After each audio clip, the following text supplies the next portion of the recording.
So, hi guys! For today's video, Chares. For today's video talaga, kunyari vlogger tayo. Papakita ko lang sa inyo yung aking bagong nilabas na necklace, which is the clover leaf. Hindi po siya artificial. Original po siya na clover leaf. Pero ang code po na nilabas natin ay shamrock. Okay? Para lang din ma-clear kasi lahat ng item po natin ng first to comment mine ay may mga pangalan. 'Di ba? So first to comment mine, tapos pangalan ng item, tapos yung presyo niya, 'di ba? Ganon. So nagkataon lang din na ang nilagay kong code ay shamrock.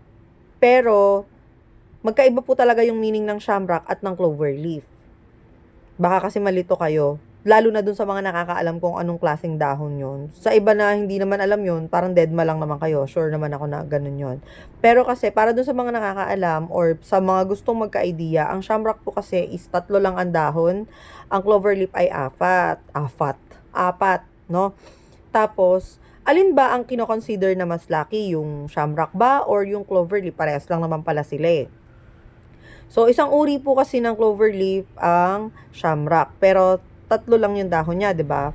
So, ang kino-consider nila na lucky is yung 4 yung dahon kasi rare daw po ito or bihira lang sa isang bungkus ng halaman ang may 4 na dahon. Or kunyari 100 silang nakatubong ganon, 3 or 4 lang doon ang may 4 na dahon or 5. Minsan nga may 5 pa daw.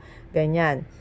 So, bakit siya kino-consider lucky? Kasi daw yung 3 dahon is considered at faith, love, and hope. Tapos, yung pang-4 daw po, yung luck. Okay? So, kaya siya na-consider na mas lucky yung 4, maliban sa rare siya, is nakukumpleto niya yung 4 na symbol na may lucky na sa dulo na kasama. Kasi yung faith, love, tsaka hope, nandun sa 3. Okay? So, yung luck, nandun sa pang-4 na dahon. Kaya yun yung kino-consider nila or explanation nila bakit mas lucky ang clover leaf kaysa sa shamrock. Pares lang naman sila. Gets? So, ang pinagkaiba is yung bilang ng dahon. Ganon. Okay? So, ayun. Dagdag lang din na kaalaman sa inyo kung hindi kayo familiar dun sa clover leaf. Okay. So, kung napapansin nyo, ba't ano ba yung clover leaf na laging pinibenta ni madam? Meron siyang ring, meron siyang ganyan, meron siyang ganyan. So, this one is tunay po na dahon. Okay?